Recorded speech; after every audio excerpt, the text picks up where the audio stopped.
Pois eu son Lúa Gándara, son artista plástica, aínda que ás veces fago tamén performance, tamén me dediquei á música e a moitísimas cousas ao redor que teñen que ver ou non coa arte. Estudiei Belas Artes na Universidade de Vigo, na Facultade de Pontevedra, e despois fixen un mestrado de arte sonoro en Barcelona e logo fixen un mestrado de profesorado outra vez na Universidade de Vigo e estive sempre traballando iso, moitas cousas diferentes que fan que sexa o que son hoxe.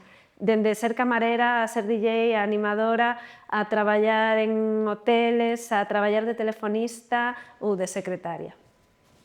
No ámbito artístico, ao principio, cando rematei a carreira, pensei que iba a dedicar á música, incluso aprendín a cantar un fado, que sei de memoria, e traballei, por exemplo, con xente como Rodrigo Cuevas, que agora é bastante coñecido, e tamén fixen jazz, música experimental. Despois empecé a pintar, pero nunca me tomaron en serio como pintora, non sei se é porque son alegre e divertida e porque tamén sabía facer outras cousas. E agora sí que xa cos anos parece que, por exemplo, teño esta exposición na Fundación Granel e agora os meus amigos artistas, sobre todo os homes, din pois sí, é pintora, pero levo traballando pois 20 anos. Bueno, pinto dende que son pequena, e en realidade fago os mesmos traballos que teñen moito que ver ademais coa paisaxe, co territorio, co espazo visto dende arriba, con como se dividen as cousas grandes en cousas pequenas, que ten tamén moito que ver co minifundio na paisaxe galega, por exemplo, como se dividen as fincas, e iso é o que fago. Ademais, tamén é moi importante no meu proceso de traballo pasalo moi ben, que sexa divertido. A miña pintura é moi de proceso, é como un baile nun espacio que normalmente pode ser o lienzo, pero tamén ás veces é unha parede, por se é un mural, ou é un portal, ou unha sombrilla, ou unha peza de roupa. Utilizo diferentes soportes, pero eu trato de encher ese espazo e ir xogando nunha especie de xogo como o twister ou as alfombras de cando eres pequeno e xogas cos coches, e trato de meterme dentro e de buscar equilibrio e xogar e liberarme de toda a representación figurativa, senón que é máis unha suxerencia e unha experiencia. E trato iso de que sexa unha sensación de e de que a xente non teña que estar que... Non, é como unha liberación total que creo que fai bastante falta.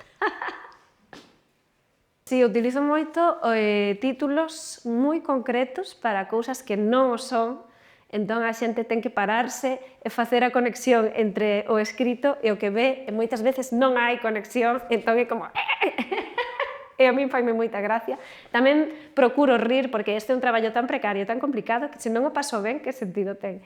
E ás veces digo iso, cousas que non se poden dicir, ou críticas necesarias, ou verdades incómodas, ou tonterías absolutas que me apetece e que me gusta poñelas nun espacio serio de museo ou galería, pois algo, eu que sei, sobre... Bueno, agora non sei, pero dóeme un pé, ou mañá teño que comprar o suavizante, ou Miró sería o meu Rocco en Marbella, por exemplo. Que a exposición de agora é como unha recopilación de traballo de entre 2-3 anos que ten que ver con musical e cos diferentes formatos. E foi, bueno, Edu o que se encargou de xestionar e facer que sexa unha exposición seria, porque eu quería poñer absolutamente todo, e pintar todo, e, bueno, faría... Entón, isto é como unha exposición de persoa maior, e estou moi sorprendida. Cando entro e vexo, a obra colgada non me parece miña. Encántame tamén, como ver dende outro punto, deixarme levar a outro tipo de... Bueno, sí, a velo dende fora.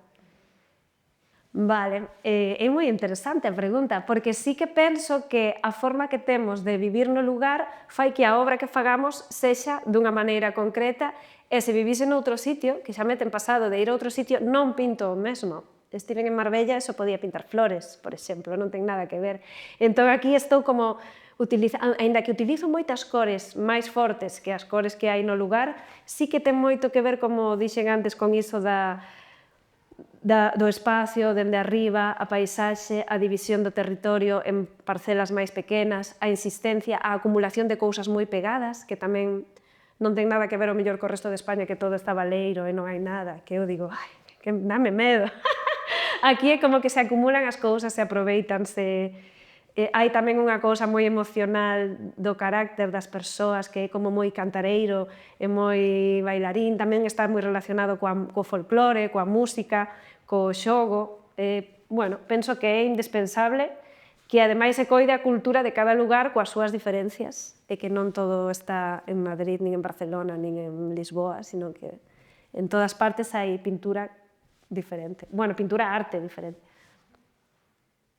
Pois, no meu caso, sí que a miña familia é de Tui, o meu bisavó era portugués, o meu pai vai todos os días van ao supermercado, sí que hai unha relación como pola ponte de ida e volta, pero sí que no ámbito cultural o mellor boto de menos máis interacción, sí que está a Bienal de Cerveira, na que participei, o concurso de Eixo Atlántico, no que estiven varias veces, pero sí que boto de menos que haxa mellor máis cousas en común e máis cousas, máis tanto certames, concursos, exposicións colectivas, o mellor festivais que se fagan nun lado e noutro da raia, bueno, ese tipo de iniciativas. Sí que é certo, por exemplo, que no ámbito musical todos estamos indo sempre, acaba de ser o semibreve, quero dicir, hai cousas que aquí non hai a ese nivel, e sempre os meus amigos músicos din, ai, que ben o fan en Portugal, que pasa que aquí non... non sei por qué.